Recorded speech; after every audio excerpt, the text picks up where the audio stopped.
Bonjour à tous. Euh, c'est bon. J'espère que vous allez bien. Aujourd'hui, je ne sais pas, Dan, si tu as fait l'introduction. Salut à tous, j'espère que vous allez bien. Voilà, on attendait Ethan. Donc du coup, voilà, là Ethan, euh, tu peux partager ton document. Après, je vais te mettre administrateur. Voilà, l'idée d'aujourd'hui, c'était de faire une petite pause QCM, parce que le QCM, vous avez bien compris que c'était l'élément le plus important. Donc, Ethan va vous montrer exactement la méthode d'apprentissage du QCM et vous le faire au fur et à mesure, tranquillement. Évidemment, c'est pas à noter, mais c'est pour que vous compreniez la logique et le bon fonctionnement de cet exercice-là qui est différent de tous les exercices que vous avez connus depuis que vous êtes petit. Voilà, donc je laisse Ethan gérer. Ethan, je vais te mettre administrateur, comme ça tu acceptes les étudiants en salle d'attente. Ok? Allez, part. Très bien. Bon courage. Merci beaucoup. Parfait. Voilà, bonjour à tous. Donc, comme il a dit Dan, là, on va faire des QCM. On va faire des QCM sur le cours que vous avez déjà vu. Donc, on va voir base anatomie, membre thoracique et membre pelvien. On a aussi l'appareil respiratoire. Il va y avoir 5 QCM de chaque. L'appareil respiratoire, Dan, il vous l'a envoyé, je crois, avant-hier ou dans la semaine sur le groupe pour que vous puissiez avoir une première vision. De toute façon, là, tous les QCM qu'on va avoir, je vais vous expliquer bien la correction à fond. Et voilà, ça va être vraiment des QCM interactifs. Donc, on va lire les items ensemble. Et après, c'est vous qui allez répondre. Et si vous avez des questions, on peut retourner sur le cours aussi. Voilà. Est-ce que là, vous voyez bien le PDF avec les QCM? Oui, Vous en voyez un ou deux de PDF? un seul. Ok, parfait. Donc, il y en a 20. C'est 5 QCM par cours.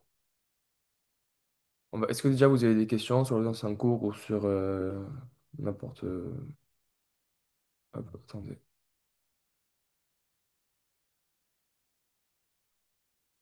Ok, c'est bon. Voilà, moi, vous voyez mieux le cours. Ok, on va commencer. Première question. Donc, les premières questions, c'est sur base anatomie, du coup. L'anatomie pathologique étudie les structures normales du corps humain. Vous pouvez soit répondre en message, là, soit sinon vous prenez directement la parole. C'est mieux si vous prenez la parole.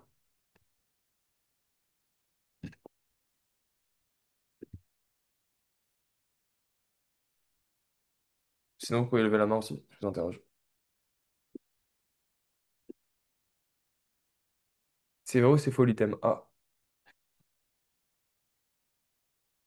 Faux, Ah, c'est j'aurais mal. dit faux. Ok, J'aurais dit structure anormale du corps humain, non? très bien. Parfait. Soit on dit anormal, soit sinon malade. Ah, Donc là, malade. c'est faux. Parce que l'anatomie physiologique, et soit on aurait pu mettre l'anatomie pathologique étudier les structures malades du corps humain. Sinon, on aurait pu corriger par l'anatomie physiologique, étudier les structures du coup normales du corps humain. Ce que je vous conseille, c'est que là, prenez des notes, vous mettez vrai ou faux, et à chaque fois, quand on met faux, vous mettez la correction. Ok? De toute façon, après, je vous envoie tous les PDF avec toute la correction, mais au moins, c'est mieux si vous marquez, vous allez le retenir plus facilement. Ensuite, item B, l'anatomie macroscopique décrit les structures visibles à l'œil nu. Vrai. C'est Très vrai. bien. Parfait. C'est quoi l'inverse de macroscopique? Microscopique. Microscopique. Ouais, elle étudie quoi, l'anatomie microscopique? Bah, ce qu'on peut pas voir à l'œil nu, du coup. Parfait. Donc, ce qu'on peut voir en microscope. Très bien. L'anatomie régionale s'intéresse uniquement à la constitution interne des organes. C'est faux. C'est faux, tu te rappelles c'est quoi la définition de régional? Non, mais je sais que c'est pas ça. Oh, voilà, bon, c'est faux. Retenez régional, région, ok? Quand on parle de région, c'est plusieurs parties dans le corps. Donc en fait, l'anatomie régionale elle va étudier les rapports entre les différents organes d'une même région, ok? Là, par exemple, si on prend le corps humain, on prend par exemple la région abdominale, on va étudier tous les organes, donc l'estomac, par exemple, le foie, l'intestin grêle, qui sont au sein d'une même région. Donc ça, c'était pour l'anatomie régionale. L'anatomie descriptive, étudier la forme, la couleur et la constitution des organes. Ouais, c'est vrai. Très bien, c'est vrai, exactement. En fait, elle décrit les organes, elle va décrire, elle va analyser la constitution de tous les organes, donc c'est ça. La anatomie fonctionnelle, cherche à comprendre les modifications de forme et de position d'un organe lors de son activité. Vrai. C'est vrai aussi, c'est ça. L'anatomie fonctionnelle, c'est dans la fonction. Donc en fait, dans la fonction, c'est la fonction, par exemple, de marcher, de lever la main, de parler, de faire des gestes. Donc en fait, c'est une activité qu'on fait tous les jours. Donc la E, elle est vraie. QCM2, toujours sur base d'anatomie. L'unité fonctionnelle du corps humain est le tissu. Faux. Faux. C'est quoi? La cellule. Très bien, c'est la cellule. Ça, c'est hyper important. L'étude des cellules révèle de la cytologie. Vrai. C'est Ouais, vrai. très bien. Parfait. Les tissus sont composés d'organes spécialisés.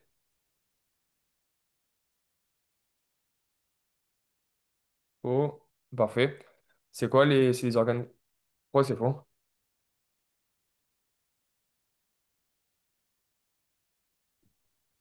Bah, en vrai, on aurait pu tourner la phrase de deux manières pour que ce soit vrai. On aurait pu Ouais, mettre, dis-moi. on aurait soit pu dire les systèmes sont composés d'organes spécialisés, Ouais. ou sinon les tissus sont composés de cellules.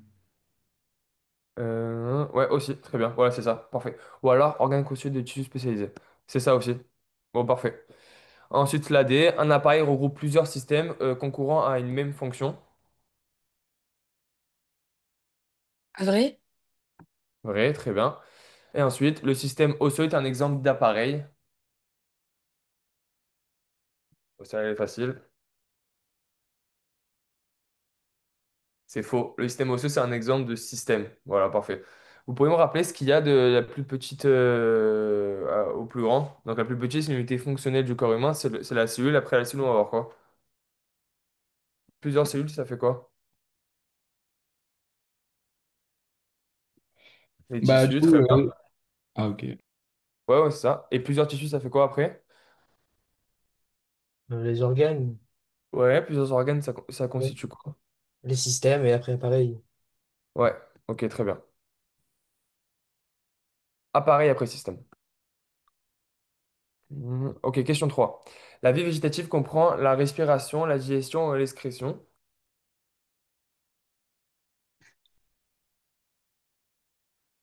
C'est Vrai. vrai. Bien. L'appareil locomoteur appartient à la vie végétative.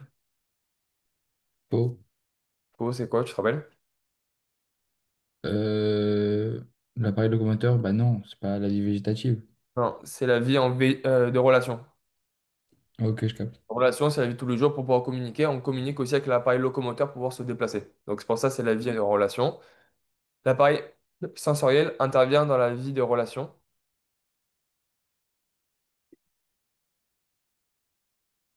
C'est vrai. Vous pouvez me dire pourquoi c'est vrai? Un exemple.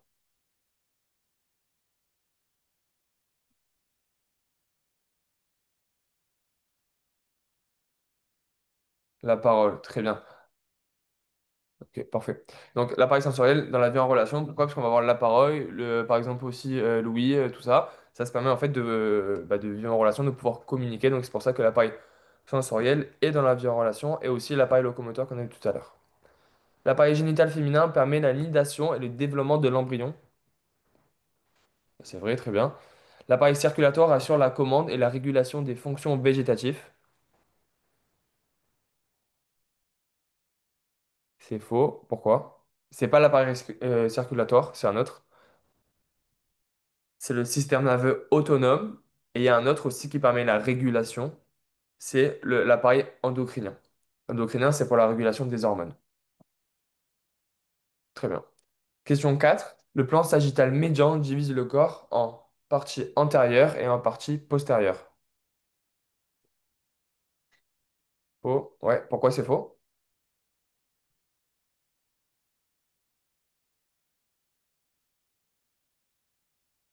Parce que c'est à droite et à gauche. Très bien, c'est ça.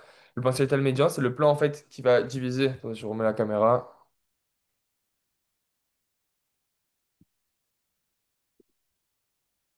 Donc c'est à droite et à gauche, c'est pas antérieur et postérieur. Dans la caméra. Là, c'est là. Vous voyez? Ouais, c'est bon. Le plan sagittal médian, c'est le plan qui va passer vraiment. au milieu, ok, de l'axe. Et vu qu'il est médian, c'est vraiment bah, au centre parce on a plusieurs centres, on a plusieurs plans sagittales, pardon. On a le plan sagittal médian et ceux qui sont décalés, c'est le plan sagittal paramédian. Le médian, vraiment, il va séparer à droite et à gauche. C'est lequel qui va séparer du coup en deux parties antérieures et postérieures, c'est quel plan? C'est le plan frontal, non? Exactement. Le plan frontal, c'est le plan qui va séparer. Comme ça, en fait, moi, le mnémotechnique que vous pouvez avoir, frontal, vous mettez la main sur le front, c'est le plan là, ok? Donc frontal, ça va vraiment séparer en avant et en arrière. Donc ça, c'était pour la A, donc du coup, la A, elle est fausse. B, le plan frontal est perpendiculaire au plan sagittal.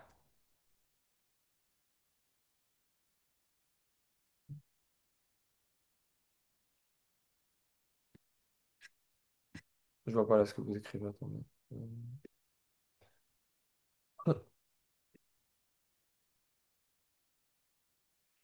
Non, c'est pas vrai. C'est... Pardon, c'est vrai, ouais. Mais hop. C'est vrai, pourquoi? Parce que le plan frontal... Attendez, on était où? Ok. Plan frontal et le plan sagittal, c'est les deux des plans qui sont verticaux. Un, en fait, il va être comme ça, et l'autre, il va être comme ça. Donc, c'est bien perpendiculaire. Le plan horizontal divise le corps en deux parties supérieures et inférieures. Vrai, très bien. On l'appelle comment aussi le plan horizontal? Au plan transversal, non? Très bien, ouais, c'est ça. L'axe du corps passe par le centre de gravité. Vrai. Vrai. Vrai, c'est ça. Il va passer, en fait, à l'intersection du plan frontal et sagittal. Il va passer vraiment au milieu. L'axe de la main passe par le cinquième doigt. Faux. Faux. Troisième doigt. Troisième, parfait. Et l'axe du pied, c'est quoi? Deuxième. Deuxième. Très bien. L'axe de la main, c'est le troisième doigt. L'axe du pied, c'est le deuxième. Question 5. La tête comprend le crâne et la face. Vrai, très bien. Il y a plusieurs os qui font partie du crâne et plusieurs qui font partie de la face. Ce que je vous conseille pour les apprendre, c'est vraiment de prendre une planche, de colorier par exemple tous ceux qui sont de la face en une couleur et du crâne en une autre couleur. Au moins, vous voyez bien la séparation entre le crâne et la face. La plèvre est une membrane séreuse entourant le cœur.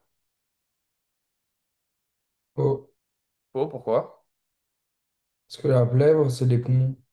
C'est les poumons exactement. Et c'est quoi le cœur? C'est le péricarde.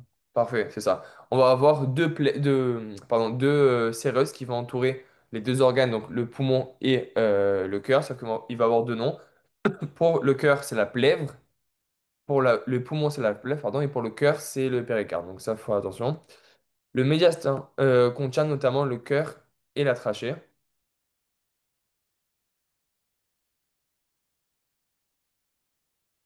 Médiastin, c'est ce qu'il y a au milieu. Au niveau de la cavité thoracique, il y a le médiastin antérieur et le médiastin postérieur.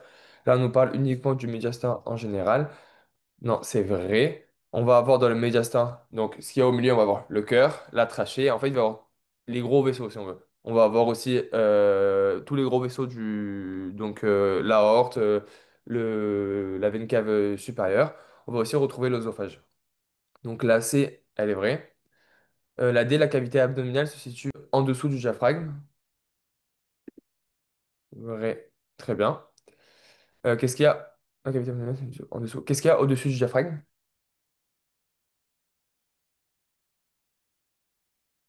Cavité thoracique. Très bien. Et bah, après, on le dit. Donc, du coup, ça fait cavité thoracique. On va avoir le diaphragme, donc il va être, si vous voulez, juste en dessous des côtes. Ensuite, on va avoir cavité abdominale. Ensuite, on va avoir en bas le détroit supérieur, donc au niveau du périnée. Et en bas, on va avoir quoi? En bas du périnée, du détroit supérieur. Quelle cavité? Cavité pelvienne. Comment tu m'as dit, pardon? Pelvienne. C'est ça, exactement. La cavité pelvienne. Donc, c'est ça. Cavité thoracique. Ensuite, on a le diaphragme qui va séparer. Ensuite, cavité abdominale. Ensuite, le périnée au niveau du détroit supérieur. Et après, la cavité pelvienne. Donc, la question E, du coup, le détroit supérieur du bassin sépare la cavité thoracique de la cavité abdominale. Faux. C'est faux. Ça sépare la cavité abdominale et pelvienne. Très bien. Ok. QCM6, cette fois-ci, c'est des QCM sur le monde thoracique. Euh, la clavicule relie le manubrium sternal en dehors et la scapula en dedans. Faux. Faux. C'est quoi? Du coup. C'est le manubrium sternal en dedans et la scapula en dehors. C'est ça, exactement. Parce que le manubrium sternal, on a vu ce qu'il y avait de plus médial, en fait, au niveau du corps humain. En avant, donc du coup, il y a ça. Et donc, il est obligatoirement en dedans, parce qu'on a dit que médialement, c'est comme en dedans. Et après, la scapula, c'est au niveau de l'omoplate, c'est beaucoup plus loin. Là, c'est pour ça que c'est en dehors. Ça va pour tout le monde, en dedans et en dehors, et médial et latéral.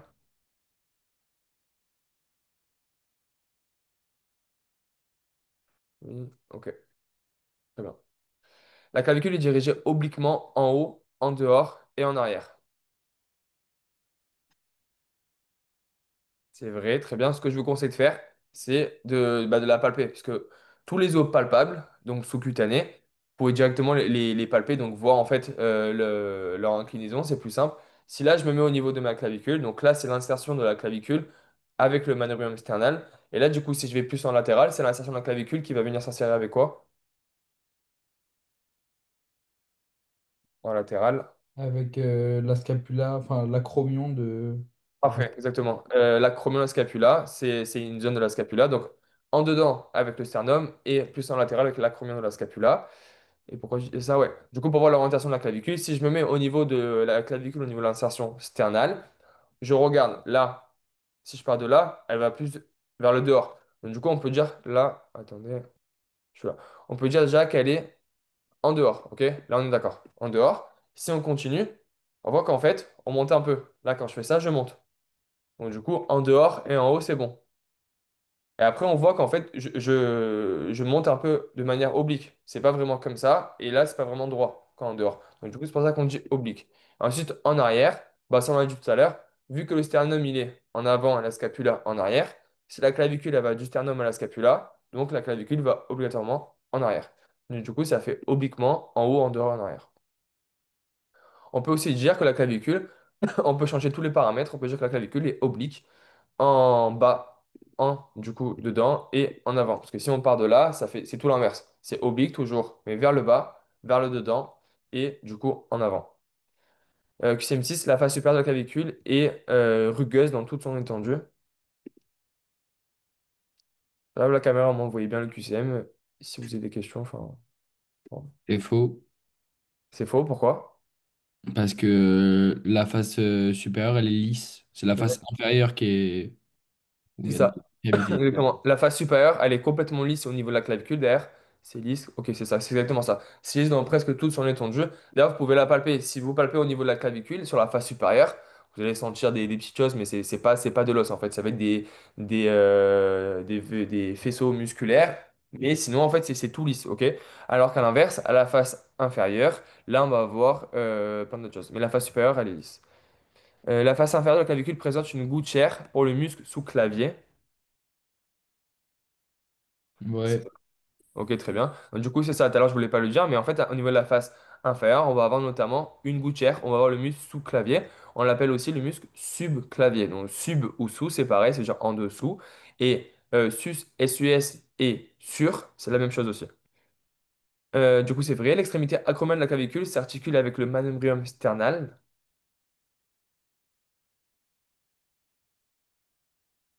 C'est faux. Pourquoi? Parce que ça circule avec l'acromion. Exactement. C'est articulé avec l'acromion de la scapula. Et du coup, l'extrémité médiale de la clavicule, l'extrémité externe de la clavicule, elle s'articule avec le manubrium sternal. Donc pour corriger, on aurait soit pu dire l'extrémité sternale de la clavicule s'articule avec le manubrium sternal, ou alors l'extrémité acromiale de la clavicule s'articule avec l'acromion de la scapula. Parfait. Là, ce que je fais en faisant la correction à chaque fois, ça c'est ce que vous allez devoir faire quand vous faites des QCM. Quand vous faites des QCM, si vous mettez faux, vous devez mettre pourquoi. Ça, c'est pas noté le pourquoi. Mais en fait, au moins, vous êtes sûr. Parce qu'après, dès que vous allez vous relire, au début, vous n'allez pas avoir le temps de vous relire parce que bah, ça va être un peu juste pour faire 1 minute 30 par QCM. Mais dès que vous allez finir toute l'écurie, par exemple, ou même le jour du concours, si à côté vous mettez pourquoi c'est faux, bah, vous allez pouvoir vous relire beaucoup plus rapidement. Et vous allez être beaucoup plus sûr de vos réponses et passer du temps sur les questions où vous avez plus de mal. Donc, par exemple, là, l'anatomie, c'est à chaque fois vous marquez le pourquoi c'est faux, donc vous pouvez directement passer, donc ça vous fait gagner du temps. Ok, la E, l'extrémité acromiale de la clavicule, ça on l'a dit, pardon. Non, ça on l'a dit. Question 7. La scapula est un os plat, triangulaire, plaqué à la face postéro-supérieure du thorax. Donc là, il y a plusieurs choses à regarder. Donc déjà, on commence par la scapula est un os plat. C'est vrai ou c'est faux? Vrai, très bien. Elle est triangulaire. Très bien. Est-ce qu'elle est plaquée à la face postéro déjà? Elle est en postéro, elle est derrière, oui. Et supérieure. Oui. Thorax, oui. Donc du coup, tout est vrai. Là, on aurait pu faire plein de pièges. La scapula était un os rond, on aurait pu mettre. On aurait pu mettre toute la suite vraie, mais ça aurait été faux du coup. J'aurais pu mettre rectangle, j'aurais pu mettre plaqué à la face antéro-supérieure. J'aurais pu mettre aussi postéro-inférieur, enfin il y a plein de choses. Et là, à la place thorax, j'aurais pu mettre abdomen par exemple. Donc voilà. Donc faites attention aux longs items comme ça, de lire vraiment chaque partie. Et si là, bah, par exemple, là, os plat, c'était directement faux, bah, on passe directement à la suite, pas besoin de lire la suite. Enfin, la suite de l'item, parce que c'est faux. Donc du coup, c'est vrai. La scapula s'étend de la première à la septième côte.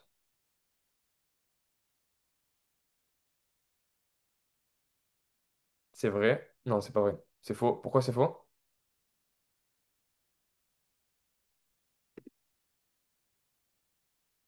C'est la première, ouais, mais c'est pas jusqu'à la septième, c'est jusqu'à deux. Non. Pardon, c'est de la deuxième, ouais, jusqu'à quoi? 2 à 8. Huit. Voilà. C'est la deuxième côte à la huitième côte. Donc c'est pas de la première à la septième. En fait, là, j'ai décalé d'un cran à chaque fois. Donc ça, c'est 2 à 8. Ensuite, la face antérieure de la scapula est convexe et forme la fosse sous-épineux.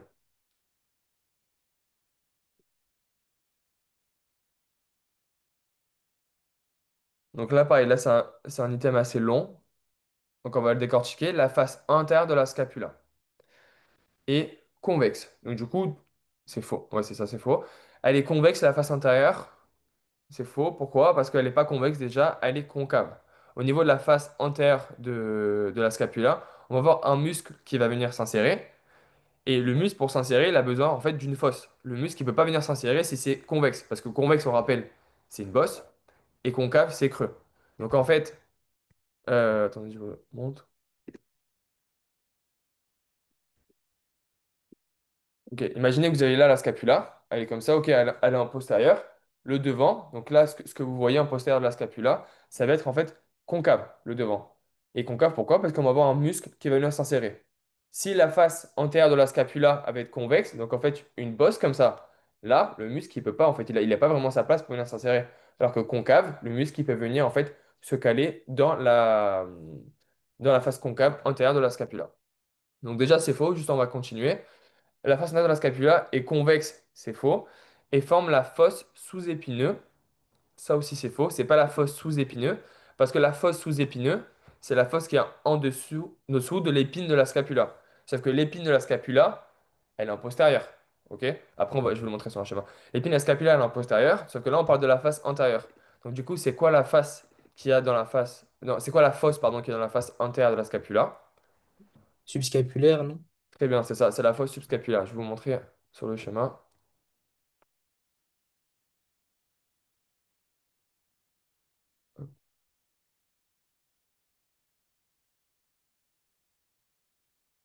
Après, même si vous vous rappelez plus c'était convexe ou concave, tout ça, vous regardez convexe et après vous regardez qu'il y a marqué fosse, c'est pas possible. On peut pas avoir une fosse et que ce soit convexe.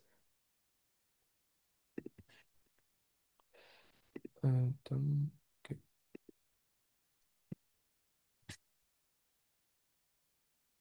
Ah non, c'est le texte, attendez, pardon.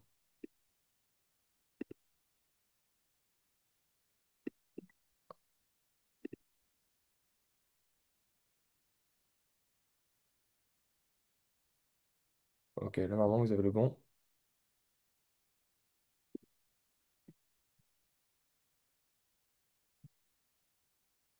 C'est bon.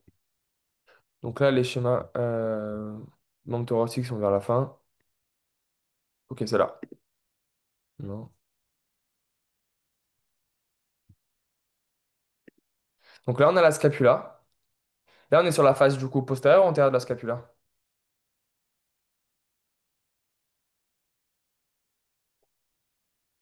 Postérieur, très bien. On a quoi en numéro un ici? L'épine, parfait. Donc là, ça va être l'épine de la scapula qu'on aura en postérieur. Là, en 2, c'est quoi comme fosse? Et en 3, c'est quoi comme fosse?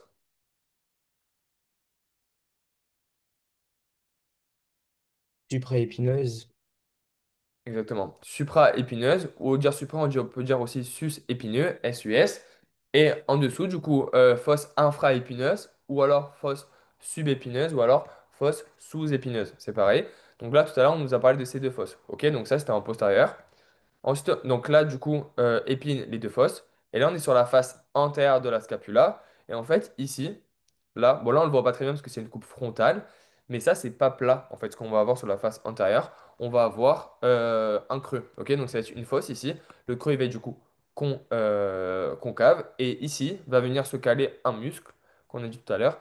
Ça va être lequel?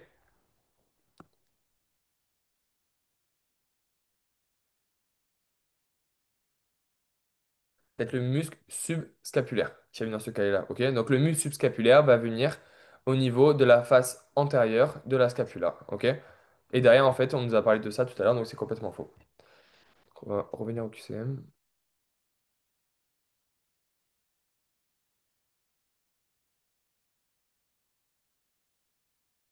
Ok.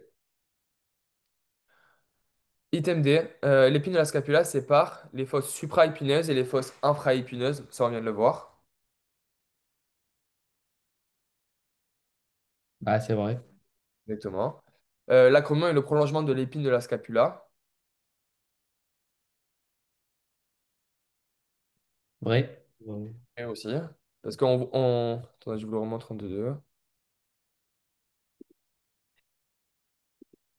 Hop. Là, on va voir l'épine de la scapula. Et en fait, l'épine de la scapula elle va se prolonger en dehors par l'acromion. Ok? Là, on va voir l'acromion. Et l'acromion, on a dit tout à l'heure que c'est la zone de la scapula qui va s'articuler avec la clavicule. Et en fait, là, ce qu'on a en 5, c'est la partie de l'acromion qui s'articule avec la clavicule. Parce qu'en fait, la clavicule, elle n'est pas dessinée. Mais si on la dessine, elle va être à peu près là. Non, c'est en blanc. On voit rien. Ok, la clavicule elle va être là. Ok, elle va s'articuler du coup en dehors avec l'acromion et en dedans ici on va avoir le manubrium external. On reprend le QCM. Ok, donc question 8. La tête humérale regarde en haut, en dedans et en arrière.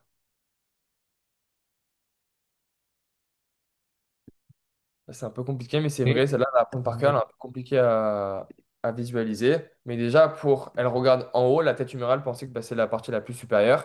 Et en fait, la tête humérale, elle va s'articuler avec quoi? avec la cavité glénoïdale, C'est ça, deux. bah, L'humérus. la scapula. La scapula, exactement. Donc du coup, pour regarder la scapula, la tête humérale, donc la partie la plus haute de l'humérus, va regarder en haut parce que la scapula est plus haute que l'humérus. Elle va regarder en dedans parce que la scapula, on a dit qu'elle est plus médiale pardon, que l'humérus. Et pourquoi en arrière? Parce qu'on sait que du coup l'humérus va regarder vers la scapula, sauf que la scapula, on a vu qu'elle était en postérieur, ok? Donc du coup, c'est pour ça que la tête humérale regarde en arrière. Donc en haut parce que la scapula est plus haute, en dedans parce qu'elle est plus en dedans, et en arrière parce que la scapula est en postérieur. Ok? Pour aussi les directions, là, comme ça, ce que je vous conseille, c'est de faire ce qu'on a fait. Là, vous savez qu'on part de l'humérus, donc vous représentez l'humérus, qui s'articule avec quoi? Donc là, c'est la scapula. Donc en fait, vous regardez si chaque donnée ici correspond à en fait, l'articulation entre l'humérus et la scapula. Là, on a vu que c'était bien en haut, en dedans et en arrière. Le col chirurgical est souvent fracturé chez le sujet âgé. Vrai. Vrai, très bien, c'est pour ça qu'on l'appelle du coup chirurgical, parce qu'il y a beaucoup de chirurgie. Le nerf radial contourne la tête humérale par en avant. Faux. Faux. Contourne par quoi? Bah, du coup, par la face postérieure. Ça, et c'est pas la tête humérale, mais c'est quoi? Ça, c'est un peu Ah, compliqué. bah, c'est. C'est la diaphyse, c'est le Ouais, la corps. diaphyse, ouais. Exactement. Donc le nerf radial, il passe pas tout en haut de l'humérus, donc pas au niveau de la tête, mais il va venir un peu au niveau de la diaphyse et en arrière. Ça, je vais vous le montrer sur le schéma. Parce que sur les schémas, on peut voir la gouttière du nerf radial. Donc là, on va descendre un peu plus.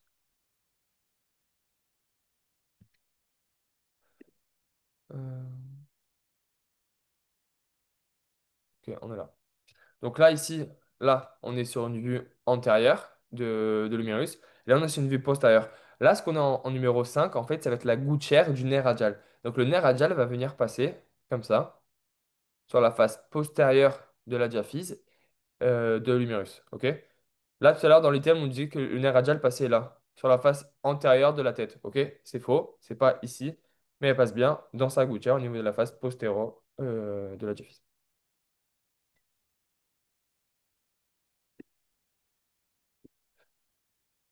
Ok, ensuite.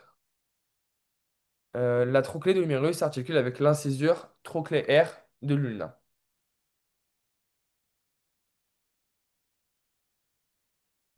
Ouais. Vrai, très bien. La trochlée de l'humérus, c'est du coup la partie inférieure et antérieure de l'humérus, je vais vous le montrer après, s'articule avec donc l'ulna, mais avec quelle partie de l'ulna? Avec l'incisure trochléaire de l'ulna. Dans l'ulna, on va avoir sur la partie proximale de l'ulna, on va avoir euh, une fosse en fait, qu'on a donc une incisure. Et en fait, ce qui était aussi logique dans l'item, c'est que on l'appelle l'incisure trochléaire au niveau de l'ulna. Donc l'incisure trochléaire va venir s'articuler avec la trochlée de l'humérus. Donc je vous le montre après, juste on continue. Le capitulum de l'humérus s'articule avec la fovea radiale.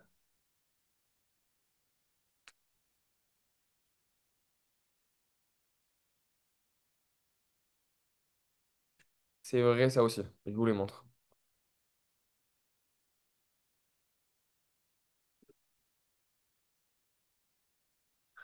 Donc, ok, là on est sur la face inférieure, donc l'épiphyse distale de l'humérus au niveau de la face antérieure. Là, on va avoir ici la trochlée et en 22, on va avoir le capitulum. Ok? Donc là, ça va être les deux endroits où vont venir les deux os de l'avant-bras. Donc là, en fait, en bas, on va avoir l'ulna qui va s'articuler avec la trochlée. Et là, plus en latéral, on va avoir le radius qui va venir s'articuler avec le capitulum. Ok? Donc là, je ne sais pas si on a un schéma global. Ok. Donc là, on va avoir l'humérus. Donc là, c'est un peu mal représenté. Et là, on va voir. Ok, là, c'était la trochlée. Et là, c'est le capitulum. D'accord? La trochlée, elle va venir s'articuler ici avec cet os-là. Le 5 c'est quoi du coup?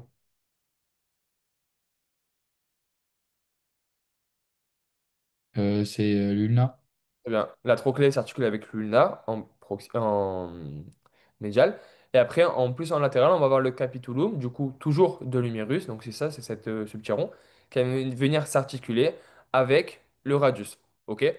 Là, dans le QCM, on nous dit que la trochlée, donc de l'humérus, s'articule avec l'incisure trochléaire de l'ulna. L'incisure trochléaire, en fait, c'est une partie. Donc, en fait, c'est ça qu'on va avoir. Après, se continue en postérieur. Mais c'est la partie de l'una qui s'articule avec la trochlée. OK? Et après, pareil, on nous dit que le capitulum s'insère avec le radius au niveau de la fovea radiale. La fovea radiale, c'est ça aussi. C'est la zone du radius la plus proximale. OK? L'ulna, ouais, très bien. J'ai pas vu le message. OK, on continue, les QCM.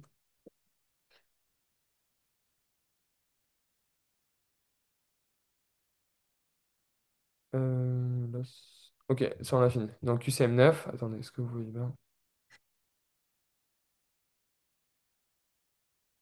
Parfait. Ok, QCM 10. C'est le dernier de thoracique. Après, on passe au membre pelvien. Le carpe est formé de 8 os disposés en deux rangées.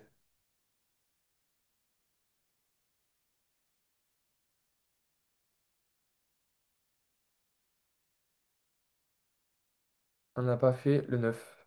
Ah, pardon. Ah, je suis bête, pardon. On n'a pas fait le question 9. Ok, merci. Le radius, c'est l'os médial de l'avant-bras.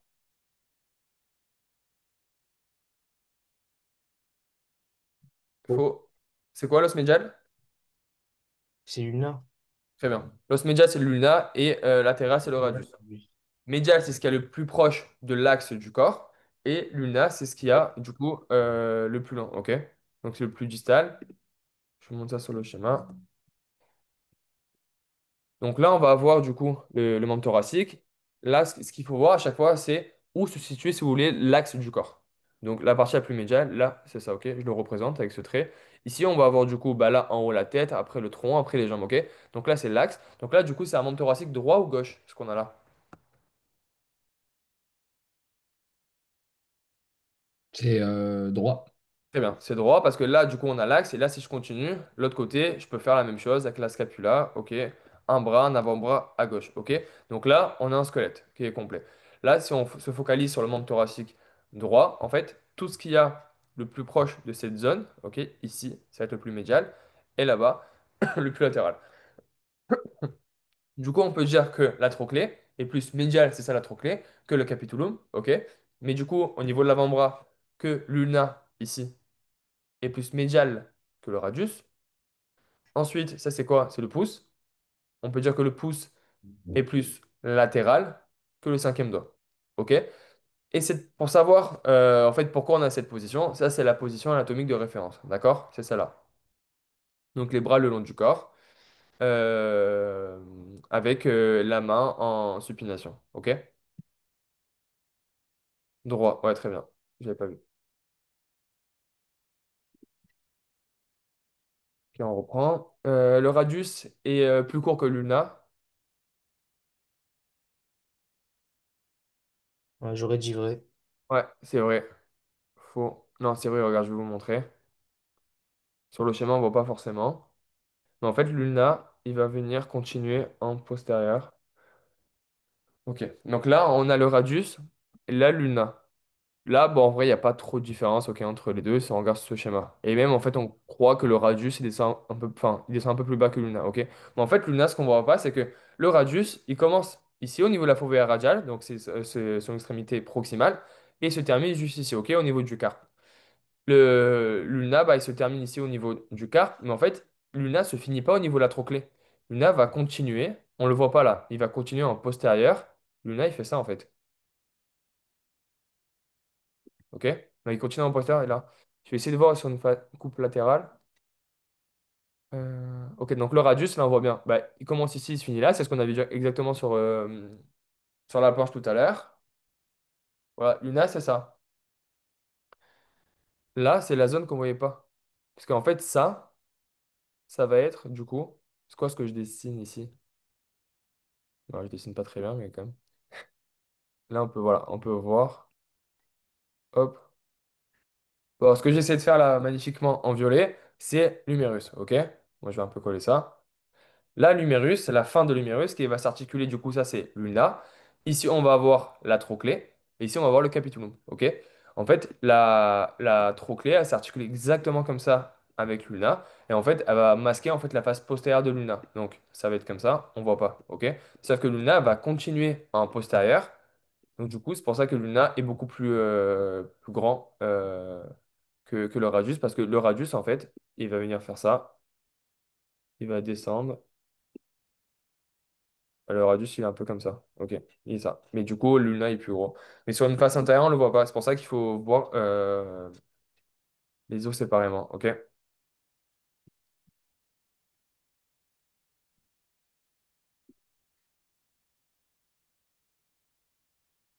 ok. Ensuite, le radius, pardon. Le radius est parallèle à Luna en pronation.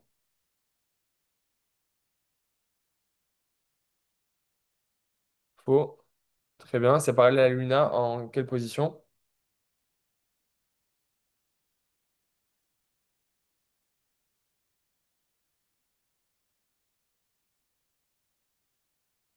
En supination. Parfait.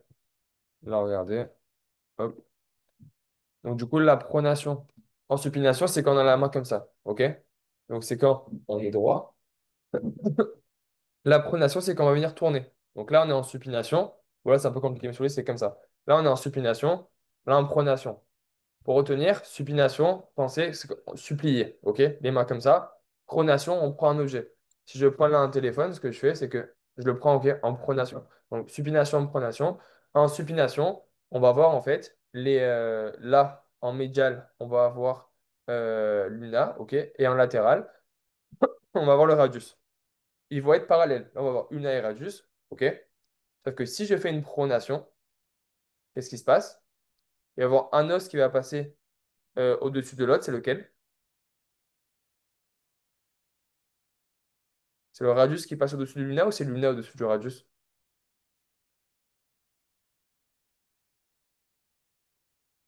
C'est le radius au-dessus de l'ulna. Exactement, c'est ça. En fait, dites-vous que l'ulna, il est comme ça, ok? Il va pas bouger, enfin, un peu. Le radius, pour savoir, imaginez que le radius, en fait, c'est celui qui s'articule avec en bas du pouce. Donc, du coup, si je tourne comme ça, c'est le pouce qui va venir tourner. Donc, en fait, c'est le radius qui va venir au-dessus de l'ulna. Et en fait, là, du coup, comme ça, ils vont pas être parallèles, mais on va avoir un os comme ça, c'est le radius, et un autre qui va être droit. Donc, en fait, ils vont se croiser, ok? Donc, en position de pronation, vu qu'on tourne, vu que le radius va passer au-dessus, les deux zones ne sont pas parallèles. Ensuite, la tête du radius s'articule avec le capitulum de l'humérus. Ça, on l'a vu sur le schéma aussi.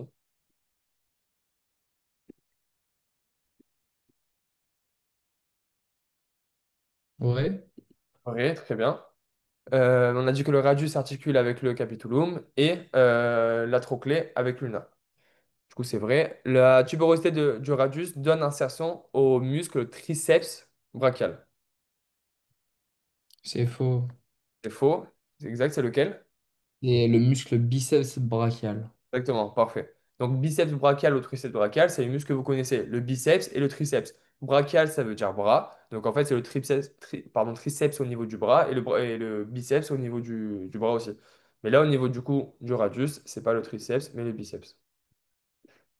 Le triceps, je crois, on vous en parle pas dans les cours. Parce que le triceps, il va s'articuler au niveau de la face postérieure de l'ulna, mais je crois qu'on n'en parle pas. Donc du coup, retenez que biceps. Ok, donc question 10. Il y a des questions ou pas depuis le début? Bon, de toute façon, vous me posez en même temps. Mais si on a.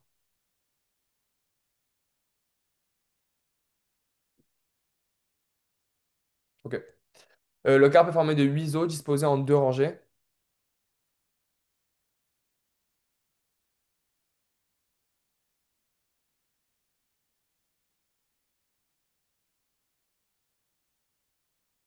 Très bien. Ok, parfait, yes, ouais. C'est 8 en deux rangées. On va voir juste après c'est quoi les 8. Est-ce que la rangée proximale, donc du carpe, on va avoir le scaphoïde, le lunatum, le trapèze et le pisciforme?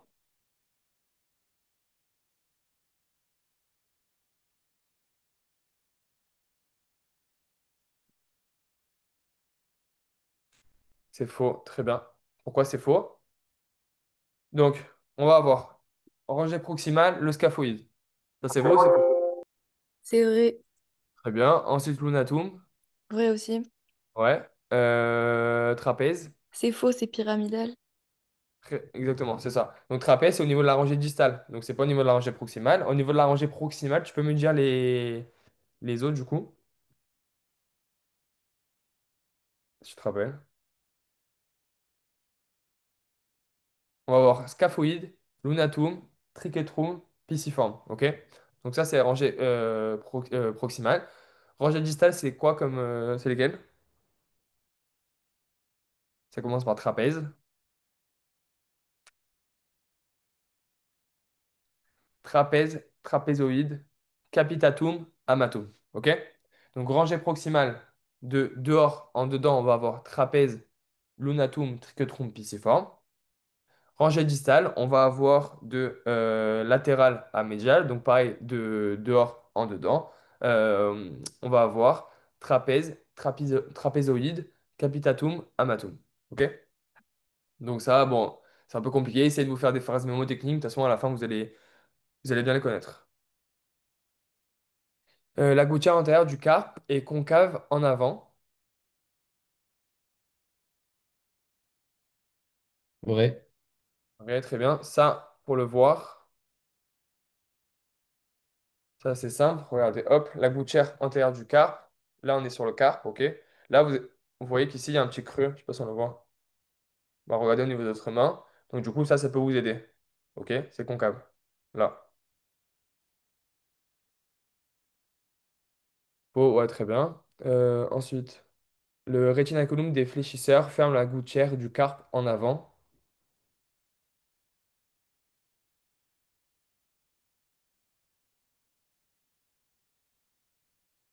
Ça, c'est vrai. Les fléchisseurs, c'est ceux qui permettent de fléchir. Ok? Donc là, si j'ai la main comme ça, si je vais fléchir ma main, je pars en avant. Ok? Si je vais faire une extension, c'est l'inverse. D'accord? Comme ça. Pour fléchir, les muscles, ils vont venir là. Ok? Ils vont tirer. Ok? Ça va être comme ça. Donc ça va fléchir, ça va fermer. Pour faire une extension, à l'inverse, ça va tirer vers l'arrière. Ok? Donc les muscles pour fléchir, ils sont sur la face antérieure. Ok? Pour fermer. Et les muscles pour faire une extension sur la face postérieure, donc en arrière. Là, on nous dit que les rétines des fléchisseurs ferment la gouttière du carpe en avant. C'est bien des fléchisseurs parce que les fléchisseurs ils sont en avant. Ok? Eux, le pouce comporte trois phalanges. C'est faux. Très bien. Il y en a combien au niveau du pouce? Deux. Parfait. Trois, c'est pour tous les autres doigts. Ok? Au niveau du pouce, c'est uniquement deux. Ok. QCM 11, cette fois-ci, on a fini le membre thoracique. On passe au membre pelvien. Hop, l'os coxal est formé par la fusion de l'ilium, du pubis et de l'ischio. Ou ischium, c'est pareil. Vrai. Très bien, c'est vrai. Ça, je vous le montre sur le schéma. Je crois qu'on l'avait fait ensemble l'os coxal. Attendez, hop. L'os coxal, c'est l'os le plus dur du membre pelvien. Ce que je vous conseille, avant d'apprendre le texte, c'est d'apprendre par cœur la planche. Parce qu'en fait, l'os coxal, c'est vraiment une description de la planche. Donc du coup, si vous connaissez la planche, ça va être beaucoup plus simple pour apprendre le texte après.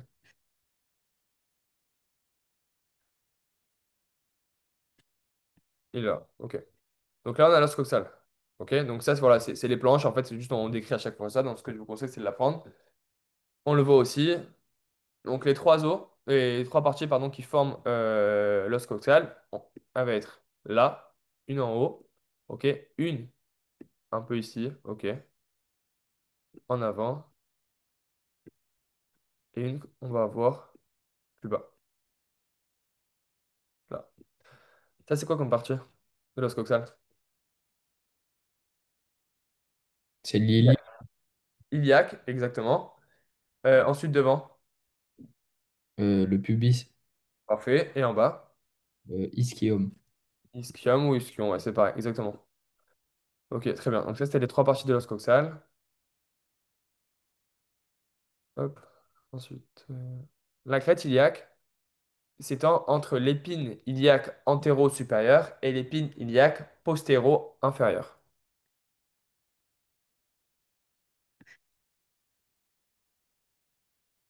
Faux. Ouais, c'est faux. Pourquoi c'est faux?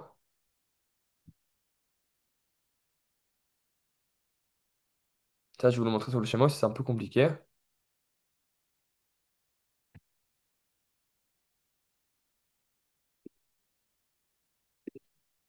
C'est pas postéro-inférieur, mais c'est postéro-supérieur. Donc là, on est sur l'os coxal toujours, ok? Là, on est sur une face latérale de l'os coxal, donc on voit l'os coxal en dehors, ok? D'ailleurs, c'est pour ça qu'on voit ici l'acétabulum, c'est la partie qui va s'articuler là avec le fémur, ok? Bon, on a le fémur là. Là, on est sur la crête iliaque. On a vu que là, en avant, en haut, pardon, on avait l'iliaque. En avant, on avait le pubis. Et en bas et en arrière, on avait l'ischion. Ok? Donc, ça, c'est les trois parties qui forment l'os coxal. Au niveau de la crête iliaque, de quoi elle est délimitée? Donc, la crête iliaque, c'est ça. Ok? Tout ce qu'il y a là. Elle va être délimitée. Là, on est sur la partie avant. On le voit sur le schéma. On est avant. Et là, on est en arrière. Ok? Ici, en 1, on va avoir l'épine iliaque antéro-supérieure. Ok? Donc, le IAS. Ok? Si on descend un peu, on est toujours sur la face antérieure. On a toujours une épine. C'est l'épine iliaque antéro. Mais c'est pas la supérieure. Ici, c'est l'inférieur. Ok? Donc, ici, épine iliaque antéro-supérieure. Et en bas, épine iliaque antéro-inférieure. Ok? EIAI et là, EIAS. Ensuite, derrière, on va avoir pareil, on va avoir des épines. Donc, l'épine la plus haute, on l'appelle l'épine iliaque cette fois-ci en postéro, donc postéro supérieur. Et en bas, l'épine iliaque postéro inférieur. Ok? Donc, du coup, là, la crête iliaque, elle s'étend de là. Elle commence au niveau de l'épine iliaque antéro supérieur. Elle va finir toujours en supérieur, en fait. Au niveau de l'épine iliaque postéro supérieur. Ok? Et pas postéro inférieur, ici, comme sur le schéma. Comme ça. Ok? Postéro, ouais, c'est ça. Attendez. C'est antéro-supérieur et postéro-supérieur. Ouais, c'est ça.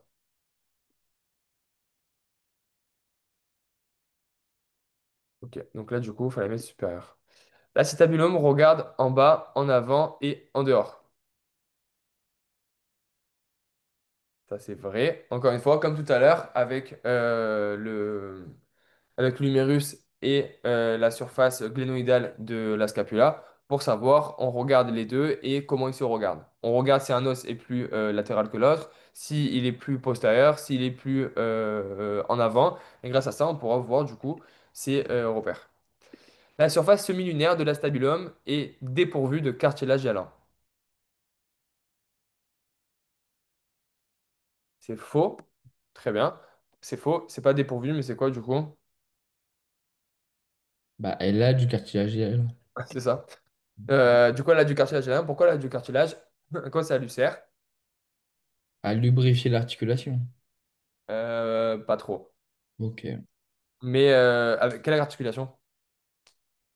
Bah, entre la tête fémorale et l'acétabulum, C'est bah, le ça. cartilage, là, il permet Ah. de. Pour lubrifier l'articulation, c'est un autre liquide, ok? C'est le liquide synovial, mais c'est toujours au niveau, c'est à côté du cartilage, donc tu as raison. Mais en fait, le cartilage, il va permettre en fait d'encaisser les chocs, ok? Ah, Donc par exemple, lors des sauts ou quoi, c'est lui qui va venir encaisser les chocs au niveau du coup de l'os coxal et du fémur. ok. Le foramen obturé est limité par l'ilium, l'ischio et le pubis. C'est vrai, très bien.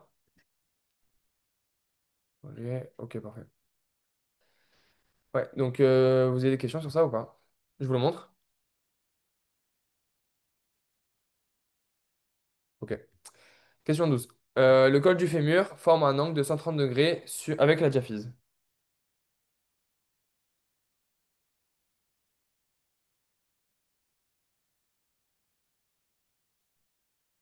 Vrai, parfait. Ça, on le voit directement sur le schéma. Comment on l'appelle aussi, vous vous rappelez, cet angle avec la diaphyse? Il a un autre nom aussi. D'inclinaison. Très bien, c'est ça. Parfait. On l'appelle l'angle d'inclinaison. Ça, on le voit directement. Hop, Du coup, on descend au niveau du fémur. Ok, c'est là. Donc là, en fait, ici, cet axe-là, c'est l'axe de la diaphyse, ok, parce qu'il va continuer en bas. Donc, bon, en fait, il est droit, il suit le corps. Et là, ça va être du coup l'axe du col. Et l'axe du col avec l'axe de la diaphyse, on l'appelle l'angle d'inclinaison qui fait 130 degrés.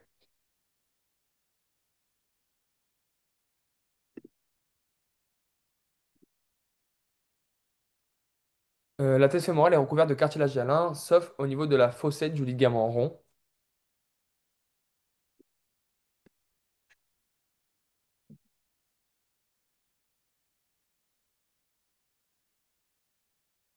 C'est vrai. C'est vrai, très bien. Parce que la fossette du ligament rond, elle est dépourvue de cartilage hyaline. C'est en fait la partie, on va avoir, au niveau du ligament rond, on va avoir une artère, l'artère nourricière, qui va venir, bah, du coup, nourricière, qui va venir nourrir le fémur. Et à ce niveau-là, du coup, on ne va pas avoir de cartilage. D, le grand trochanter est dans le prolongement latéral de la diaphyse. On tout est lassé, on a tout est lassé. Ah, pardon. Ah oui, c'est bon. Merci. Le petit trochanter est situé en avant et en dehors du col du fémur.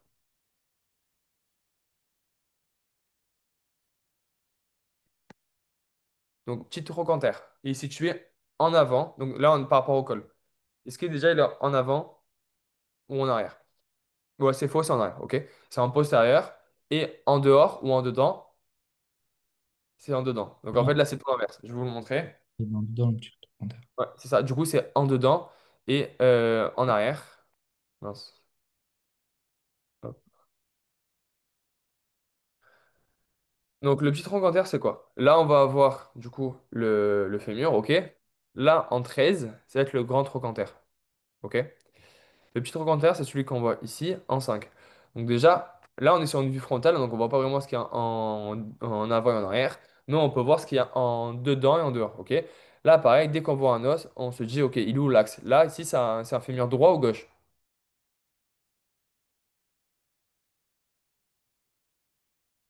L'axe, il est ici. Ouais, droit. Très bien, c'est ça. Parce que là, on va avoir l'os coxal, là, on va avoir le tronc, et du coup, bah, l'autre côté, en fait, on va avoir l'autre os coxal et l'autre fémur, ok? Donc là, du coup, c'est le droit, c'est ça. Mais en fait, là, du coup, si là, on va avoir la ligne médiale du corps, on voit bien qu'en fait, le petit trochanter, il est vraiment en dedans, ok? À l'inverse, le grand trochanter, lui, il est en dehors. Maintenant, pour savoir s'il est devant ou derrière, il faut voir d'autres coupes, en fait. Là, on est en vue médiale, on le voit un peu mieux. Ok, vue médiale. Donc là, on regarde en dedans. Là, ce qui dépasse, en fait, c'est le petit trochanter aussi. Ok, donc c'était ça. Si on regarde en dedans, on voit ça. Et là, du coup, en médial, on voit que, du coup, en médial, c'est comme si quand on voit de dedans. Ok, là, on est en avant. Donc là, c'est en avant.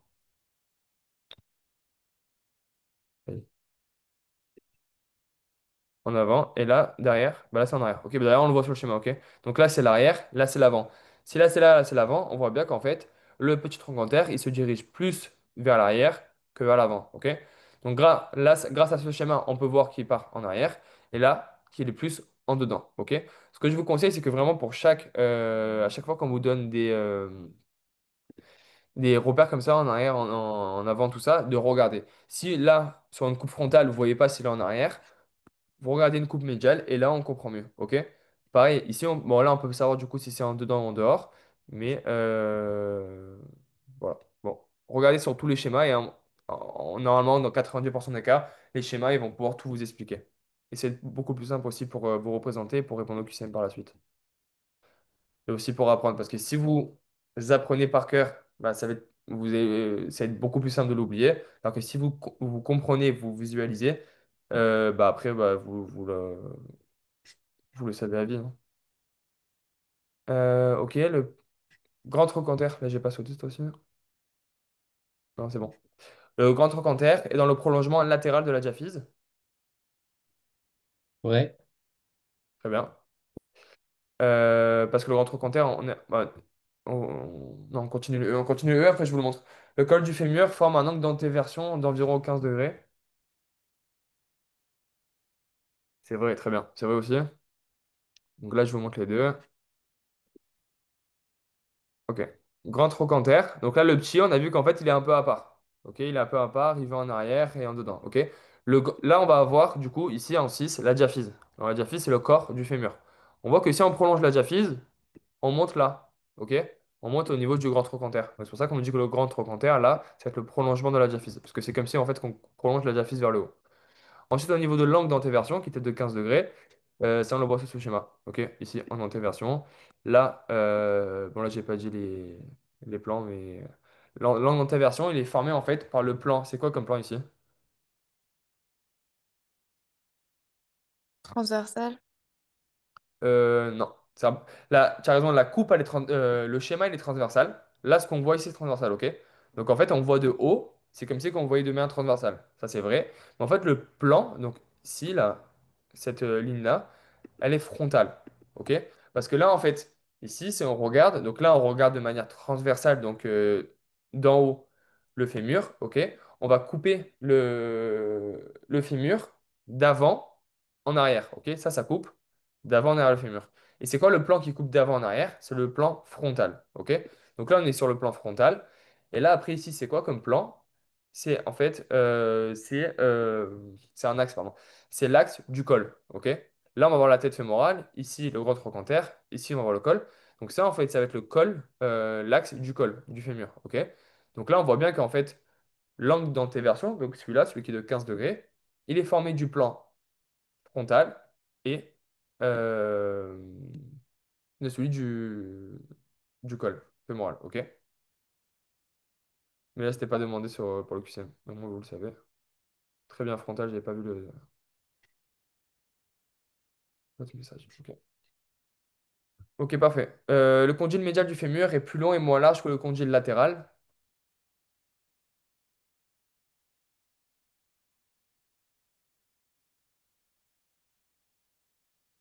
Ça, c'est vrai. Bon, ça à apprendre par cœur. On le voit pas très bien sur les schémas. La joue latérale de la trochlée fémorale est plus saillante que la médiale. C'est vrai ça? C'est vrai, exactement, c'est vrai. Est-ce que vous savez pourquoi c'est vrai? On nous donne une justification. Attends, juste je lis pour... Non, je l'ai pas mis la suite. Quand la joue latérale est plus grosse que la joue médiale, en fait, c'est... Donc du coup, c'est vrai. Ça permet en fait de pas luxer la patella. Regardez, je vous le montre. Ah ouais, ça permet de bloquer. Exactement, ouais. Là, regardez, bon, c'est des compresses. On va imaginer quel est les deux joues, ok? On va voir les deux joues de la fin. Tu peux nous montrer c'est quoi le condyle? Je vais vous montrer, ouais. Là, on va avoir les deux joues du fémur, ok? Là, on nous dit que donc là, on a la latérale, on a le médial, ok? Je me mets comme ça. Là, on nous dit que la joue latérale, elle est beaucoup plus grosse, donc là, que la médiale. Donc, on va dire là, c'est beaucoup plus gros qu'ici. La patella, ça va être, si vous voulez, un triangle qui va venir ici, ok? Entre les deux joues. Et en fait, la patella, c'est un os sur la face antérieure du genou. On va avoir beaucoup de muscles qui vont venir s'insérer dessus. Et en fait, à chaque fois, on va tirer sur la patella. D'accord? Donc en fait, pourquoi cette joue elle est plus grosse que la médiale? Parce qu'à chaque fois qu'on tire, on l'amène vers l'extérieur. OK? Et en fait, la joue latérale plus saillante permet en fait de bloquer la patella et pas qu'elle se luxe. OK? Donc je vous montre les condyles.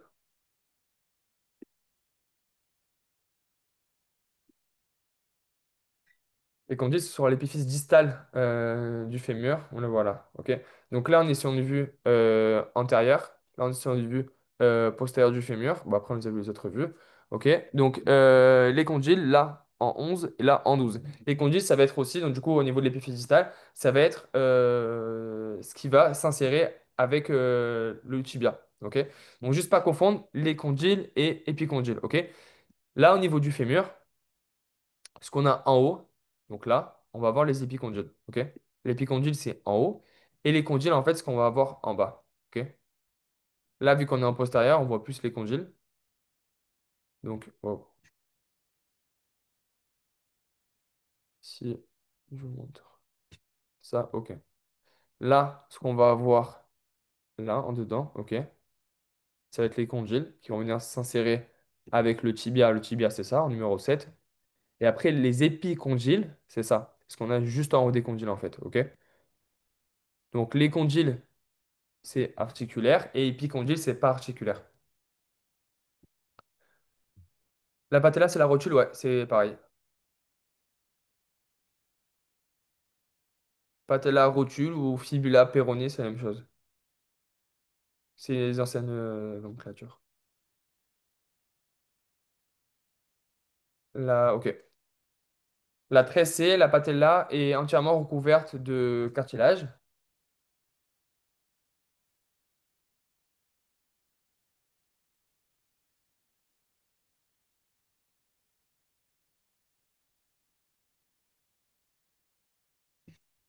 Ah, c'est faux. Faux, ouais. Alors dites-moi pourquoi c'est faux si vous savez. Déjà, sur la face antérieure, la patella, bah, en fait, on peut la toucher. La patella, elle est sous-cutanée, ok? Donc sur la face antérieure, il n'y a pas de cartilage. Mais par contre, sur la face postérieure, c'est que sur les côtés. Non, non presque. C'est pas sur les côtés. Donc du coup, sur la face antérieure, il n'y a pas parce qu'on peut la toucher, elle s'articule avec rien, d'accord? Sur les côtés, elle va pas s'articuler. Il va y avoir des muscles qui vont venir, mais elle va pas s'articuler avec un autre os, ok? La patella va s'articuler uniquement en postérieur. Donc là, on aurait pu mettre faux pour toutes les raisons que j'ai données. Mais même en postérieur, elle va pas s'articuler dans toute son étendue, ok? On va avoir quoi au niveau de comme zone au niveau de la partie postérieure qui va s'articuler.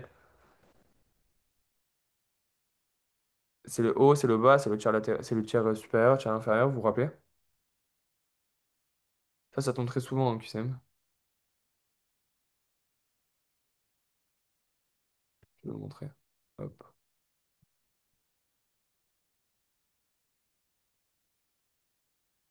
ok. Donc là, on est au niveau. Ok, la patella est là. Là, on est sur la patella. Là, on est sur une vue antérieure. Donc devant, il n'y a rien qui s'articule. Ok? Là, on est sur. Bon, on s'en fout de ça. Là, on est sur une vue postérieure. Ok? Et en fait, on va avoir uniquement la partie supérieure de la partie postéro-supérieure de la patella qui va venir s'articuler avec le fémur. OK? Et pas la partie inférieure. Là, la partie inférieure, en fait, elle n'est pas du tout articulée. Donc, du coup, il n'y a pas de cartilage. Donc, c'était faux. Ensuite, la fosse intercondylaire est occupée par les ligaments croisés. Fosse intercondylaire, c'est au niveau de la face postérieure. C'est ce qui est entre les deux condyles. C'est vrai, ouais, exactement. Euh, Le sommet, donc l'apex de la patella, est recouvert de cartilage hyalin. Du coup, par rapport à ce qu'on a dit tout à l'heure, faux, exactement, c'est ça.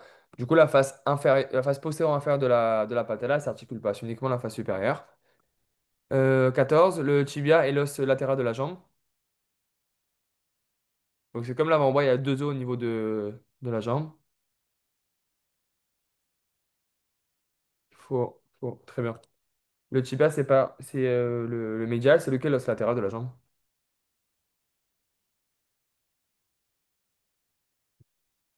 C'est le fémur? Non, de la jambe. Le fémur, c'est un os de la cuisse. Il y a la cuisse, et du coup, au niveau de la jambe, il y a deux os. Il y a le tibia en dedans, ouais, très bien. Et la fibula en dehors. La fibula, c'est pareil que le péroné. La crête tibiale est palpable sous la peau. La crête tibiale, c'est la partie antérieure du tibia, ok, donc ce qu'on a devant. Donc c'est oui, ok, parfait. Au niveau du membre inférieur, ce qui est palpable, du coup, on a dit la patella, on peut la toucher. Et si on descend un peu, en fait, si on va en dessous de la patella, on peut sentir la crête tibiale bon, au niveau du tibia. Donc du coup, c'est palpable. La face médiale du tibia est bien vascularisée. Je sais pas si tu m'as mis vrai pour ceux qui s'aiment ou... Bien sûr. La face médiale du tibia, elle est mal vascularisée. Ok? Donc, au niveau de la face latérale du tibia, on va voir qu'il va y avoir beaucoup de vaisseaux, d'artères et de veines et de muscles. Ok? Au niveau de la face médiale, on va avoir très peu de vascularisation. C'est pour ça qu'en fait, le fait de se prendre un gros coup au niveau de la face médiale peut entraîner pas mal de problèmes parce qu'on n'a pas beaucoup de vascularisation. Donc, on n'aura pas beaucoup de cicatrices qui pourra se faire au niveau de la face médiale du tibia. Ça, c'est important. Le tubercule de Gerdier se situe sur la crête latérale de la tubérosité tibiale. Ça, je vais vous le montrer. C'est vrai. Juste pour finir, après je vous montre. La malléole tibiale forme la partie latérale de la cheville.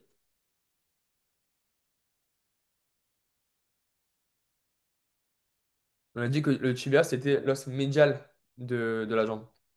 Donc du coup, il forme la partie latérale de la cheville ou la partie médiale?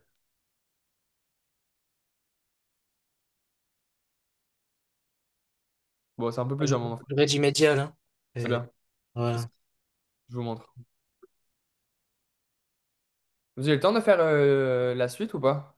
Tibia, fibula et les os du pied? Non? Ah, c'est pour ça.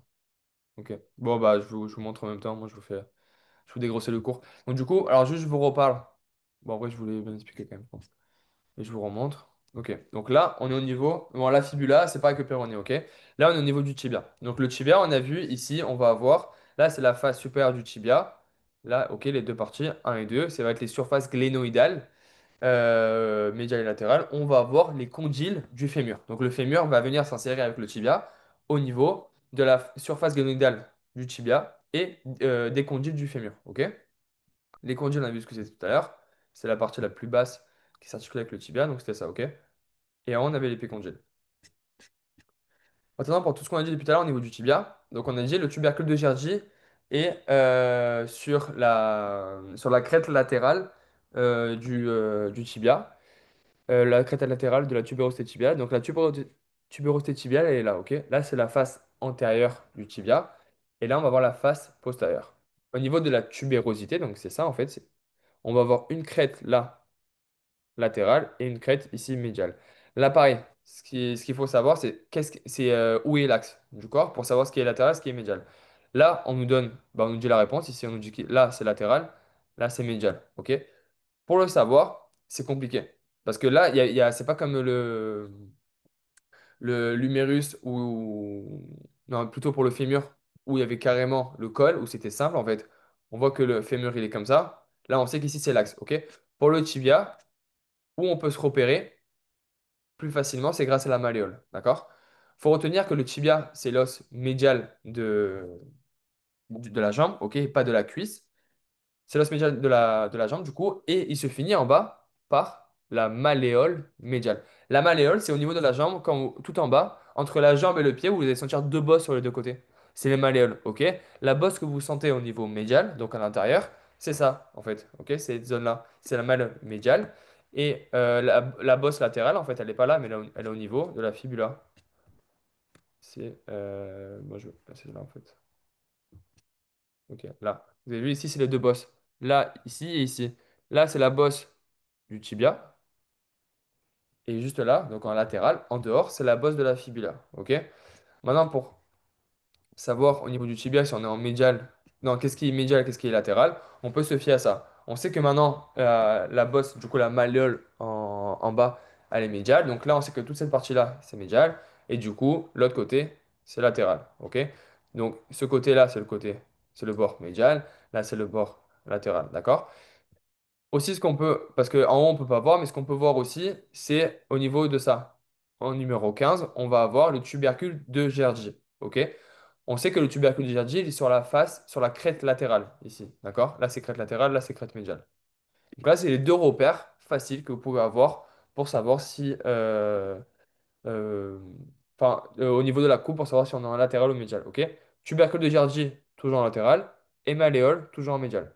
Et après, il y avait quoi d'autre aussi? Ok. Bon, après, ça, c'est la face médiale du tibia. Donc, c'est cette partie-là. OK? Celle-là, dites-vous qu'elle est mal vascularisée parce qu'il n'y a pas beaucoup de veines qui passent dessus. OK? Et après, dans le cours, on vous donne l'exemple. Du coup, que si vous prenez un choc au niveau de cette partie-là, au niveau de la face médiale du tibia, on va avoir plus de temps à cicatriser que si on se prenait un choc au niveau de la face latérale. OK? Parce que qu'est-ce qui permet la cicatrisation? Ça va être les vaisseaux, du coup. Et là, on en a beaucoup moins. Pourquoi il n'y a pas beaucoup de veines? C'est comme ça. C'est pas beaucoup de veines au niveau de la face médiale. D'ailleurs, si tu... Bah après, c'est un peu plus complexe, mais au niveau du tibia, si vous touchez le tibia, sur la face médiale, vous voyez que vous sentez de l'os en fait. On sent directement de l'os, c'est dur. Alors que si vous allez sur la face latérale, bah, c'est beaucoup plus mou. Mais en fait, c'est des muscles, ok? Et avec des vaisseaux. Donc on repart sur le QCM.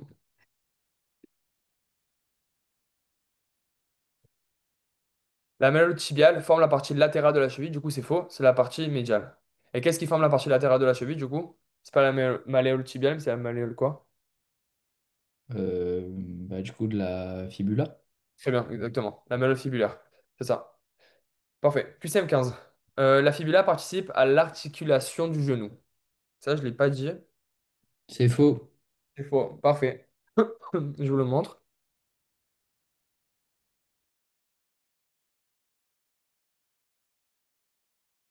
La fibula s'arrête bien avant. Euh, Ok, on voit ici. Là, au niveau du genou, qu'est-ce qu'on a? On va avoir. Là, on a vu qu'il y avait la patella, ok, qui s'articule avec le fémur, que au niveau de sa partie supérieure, en postérieur. Ensuite, on a vu qu'on va avoir au niveau de la partie distale du fémur les condyles qui s'articulent avec les surfaces clénoïdales de la fibula. Par contre, du tibia, par contre, la fibula, elle, elle s'articule uniquement en proximal avec le tibia. Ok? Elle vient pas du tout de l'articulation du genou.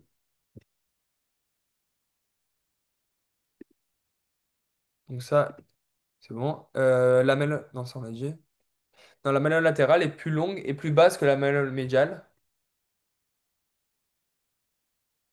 Ça, c'est vrai, je vous le montre après.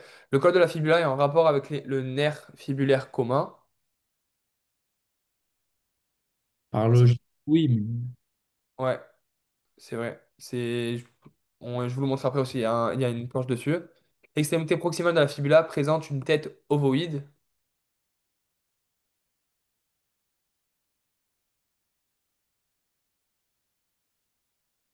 C'est vrai aussi. La face médiale de la malléole latérale est articulaire. Ovoïde, c'est rond. C'est en forme de rond. Donc attendez, je vous montre tout ça.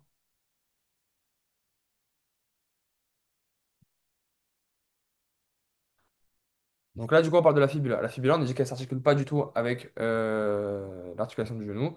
Par contre, là, on voit bien que la malléole médiale, la malléole latérale, on voit bien que là, on fait entrer, la malléole médiale, elle descend plus bas que la malléole, pardon, la latérale, elle descend plus bas que la malléole médiale.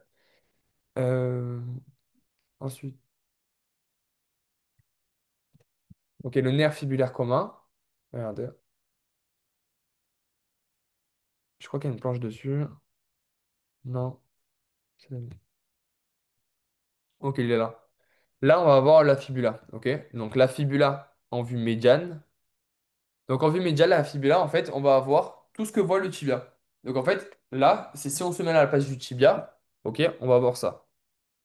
Ensuite, en latéral, c'est en fait ce qu'on voit à l'extérieur. Donc on voit bien qu'à l'extérieur, on va avoir là quelque chose qui va passer. Et en fait, c'est quoi? Ici, c'est un nerf. On va avoir le nerf fibulaire commun qui va passer en latéral de la fibula. Ok? Et c'est tout. Ça vous montre le nerf. Et après. Ouais, non. Et après, donc du coup, en haut, voilà, c'était ovoïde. En haut, on a la tête. Bon, elle est en forme de rond. Ok? La tête, elle est ovoïde.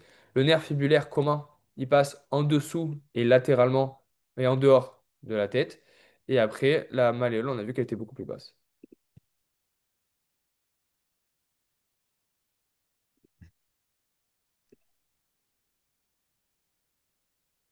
Ok, donc là on a fini pour le membre pelvien. Donc la fin, vous ne l'avez pas vu. Donc bon, là on a pas mal dégrossi chaque os.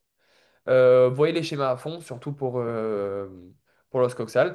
Et là, du coup, on va commencer les 5 derniers QCM, c'est sur respi, pas respiratoire. Est-ce que vous avez eu le temps de le faire ou pas? Dites-moi en message, vous prenez la parole.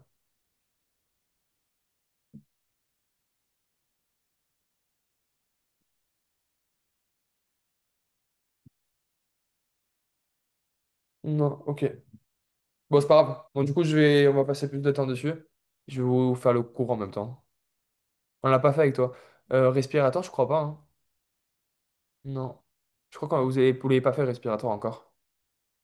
Je vous ai envoyé des vidéos, Dan, parce qu'en fait, c'était pas la peine, il y avait plein de vidéos déjà bien faites.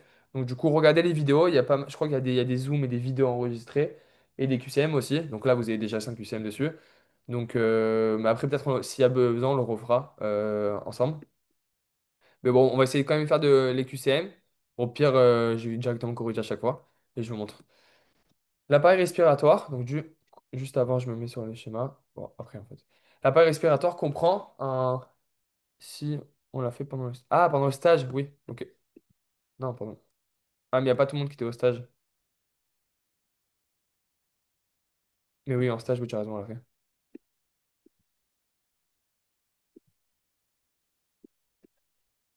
L'appareil respiratoire comprend. C'était circulatoire et digestif. Bon, peut-être c'est. Bon, je sais plus, moi, c'est pas grave. Pas grave. L'appareil respiratoire comprend un système tubulaire aérifère, un système alvéolaire et les muscles ventilatoires. Du coup, ça, c'est vrai. Attends, juste, je reviens. Non, en fait, on l'a pas fait pendant le stage, l'appareil respiratoire, mais en fait, on a fait l'appareil circulatoire. Je sais pas si tout le monde l'a fait, l'appareil circulatoire. Mais en fait, vous allez voir que l'appareil circulatoire, donc on nous parle du cœur, des vaisseaux lymphatiques, des veines et des artères. Et l'appareil respiratoire, on nous parle du coup des bronches, de la trachée, tout ça, et des poumons. Ils sont reliés entre eux en fait. Donc à chaque fois qu'on nous parle de circulatoire, on va nous faire un peu des rappels de respiratoire. Donc c'est pour ça que vous pensez qu'on l'a fait. L'appareil respiratoire comprend un système tubulaire, RFR, un système alvéolaire et les muscles ventilateurs. Ça, c'est vrai. Donc, du coup, l'appareil respiratoire, donc, pour respirer, on a besoin de quoi? On a besoin d'un système tubulaire ARFR. Système tubulaire, en fait, c'est un tube. C'est un tube qui va partir de la cavité nasale ou de la bouche, parce qu'on peut respirer à la fois par le nez ou par la bouche, ok? C'est un tube qui va être qui va partir du coup du nez ou de la bouche et qui va finir jusqu'à la trachée. Ok? Après la trachée, on va avoir même jusqu'aux bronches, tout ça. Donc ça, c'était pour le système tubulaire. Ensuite, on va avoir un système alvéolaire. Système alvéolaire, je ne sais pas si vous l'avez vu en SVT, mais à la fin des poumons, qu'est-ce qu'on va avoir en fait? On va avoir, si vous voulez, la trachée, plein de branches et plein de branches. Ok? À la fin, qui vont rentrer dans les poumons. À la fin, on va avoir des alvéoles. Et ça va constituer le système alvéolaire. Ensuite, on va avoir des muscles ventilatoires, on les verra, mais le muscle ventilatoire principal qui permet l'inspiration, c'est lequel? Vous savez? C'est le diaphragme? Exactement. Le diaphragme, c'est le muscle inspiratoire principal. Je vais vous montrer les alvéoles, tout ça. Du coup, les-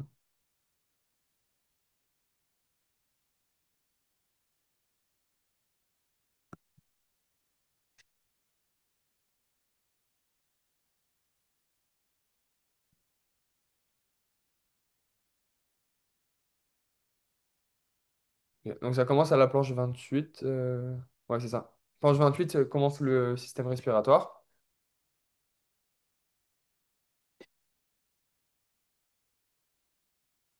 Ok.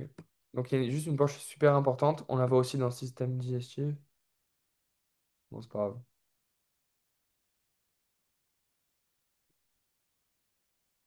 Ok, c'est elle. Donc celle-là, franchement, à apprendre par cœur, parce qu'elle relie, elle explique à la fois le système digestif et le système respiratoire. Donc là, on est sur une vue de profil, ok, sur une planche de profil. On va inspirer par le nez, donc vraiment. On inspire par le nez. Donc ça, en fait, tout ce que je vous dis tout à l'heure, le système tubulaire, c'est ça. On va avoir un tube, en fait, au niveau de la cavité nasale. Ensuite, qui va continuer par le pharynx. Tout ça, c'est le pharynx, ok? On continue là. Le pharynx, il a trois parties. C'est quoi la partie supérieure du pharynx au niveau de la cavité nasale?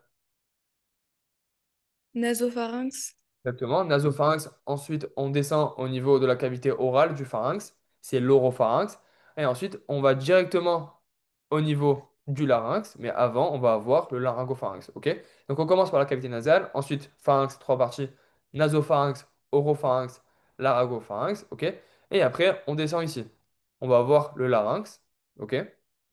Et après, on va avoir quoi? En bas du larynx, la trachée. Ok? Ça, c'est ce trait-là qui est représenté. À pas confondre avec l'autre trait, parce que l'autre trait, c'est celui-là. Ok. Là, en fait, c'est le bol alimentaire. Donc, c'est ce qu'on mange. Celui-là, il va passer en arrière. Donc, déjà, on peut voir que la trachée, donc pour le système respiratoire, est en avant. Là, ici, c'est l'œsophage pour le système digestif. Ok. Et en fait, les fausses routes, elles se font là. Là, on va voir un clapet qui s'ouvre et qui se ferme. Donc, quand on inspire, donc l'air, il passe là. Le clapet, ici, il va s'ouvrir. Et quand on mange, à l'inverse,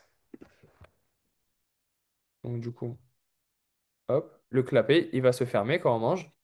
Au moment où le bol alimentaire passe en arrière, en direction de l'œsophage. OK? Donc maintenant, je vous montre les alvéoles, tout ça. Vous avez des questions déjà sur ça? OK. Donc là, ce qu'on a dit tout à l'heure, au niveau du poumon, on va avoir, donc ça c'est la fin, OK? Ça, on va avoir la trachée, après on va avoir des branches et des bronches. On les verra plus tard. Là, à la fin, en fait, ici, on va avoir, est-ce qu'on le voit mieux? OK, c'est mieux ici. Là, c'est la trachée. Et là, en fait, en numéro, bon, juste ici, ok. Là, ce qu'on va avoir à la fin, c'est comme des grappes de raisin, en fait. Ça va être les alvéoles, ok. On va retrouver des alvéoles à la fin de la ramification des branches, ok. Après les alvéoles, on va avoir, bon, ça on le verra plus tard. On continue.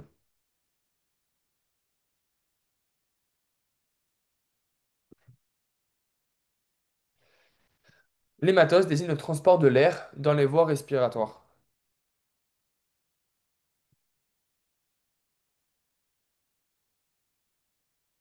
C'est faux.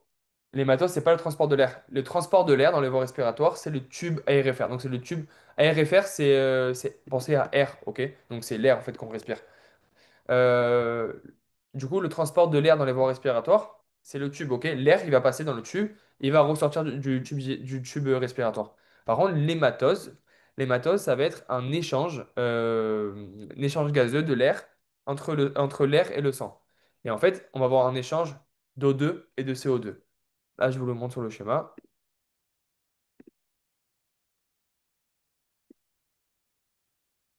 C'est là.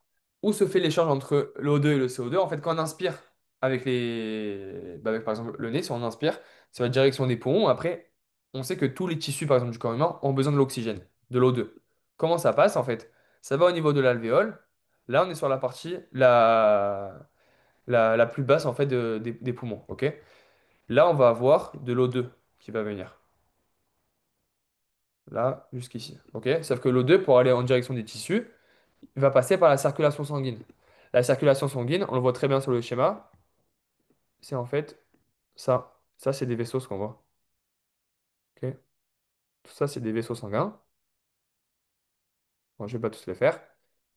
Mais là, en fait, ce qu'il va avoir, c'est que l'air qu'on a inspiré des poumons, on va avoir beaucoup d'O2, ok? Donc, le dioxygène va aller en direction, là, hop, de la circulation sanguine, ok?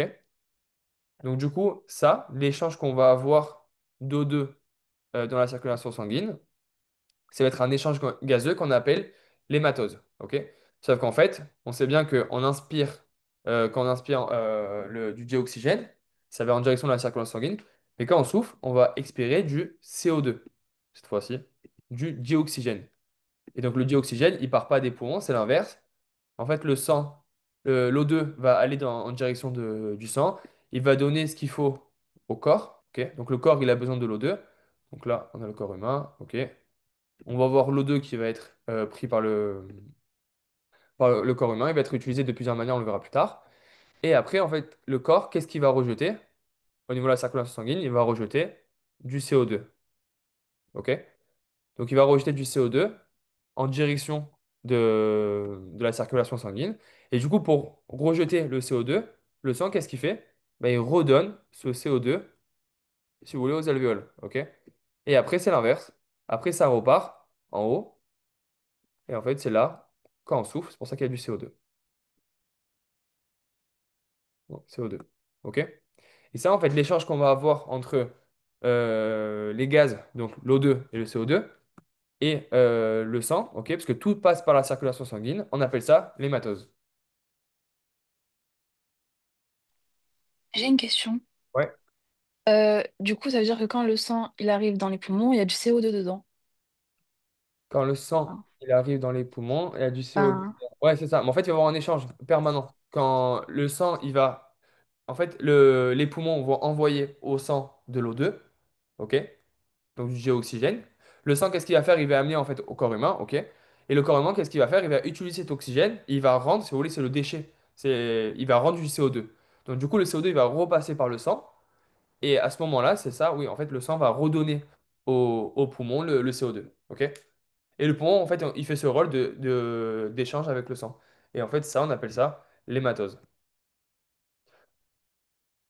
Et savoir comment se passe au niveau du sang, quelle veine, quelle artère prend et amène à où, enfin tout ça, on le verra dans l'appareil circulatoire. C'est pour ça qu'en fait, vous avez cru qu'on avait fait l'appareil circulatoire en stage, parce que j'ai expliqué ça aussi, parce que les deux sont liés.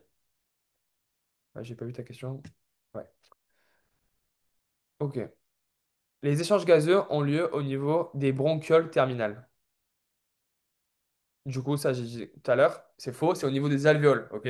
Les bronchioles terminales, bon, on le verra plus tard, mais c'est les alvéoles. La respiration associe la ventilation et l'hématose. C'est vrai. Juste ce qui est important, c'est de différencier respiration, inspiration et expiration. La respiration, elle comprend l'inspiration et l'expiration, ok?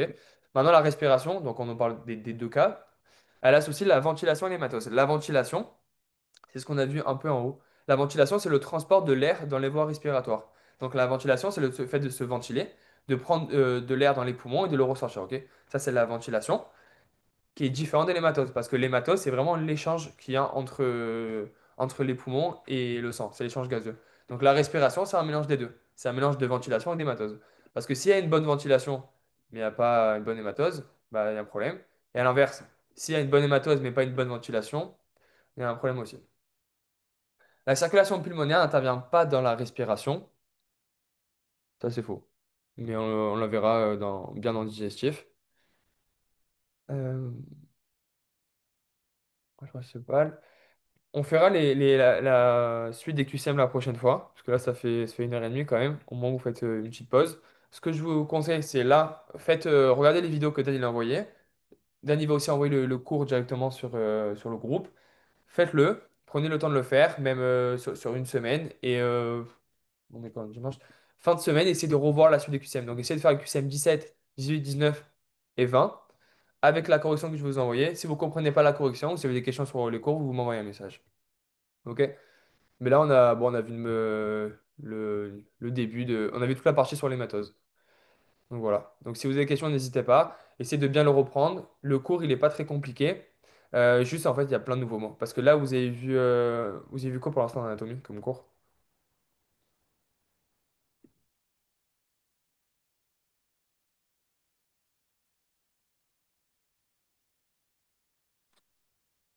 On a fait base de l'anatomie, Ouais. on a fait membre pelvien, membre thoracique, on a commencé appareil digestif et circulatoire, OK. et voilà.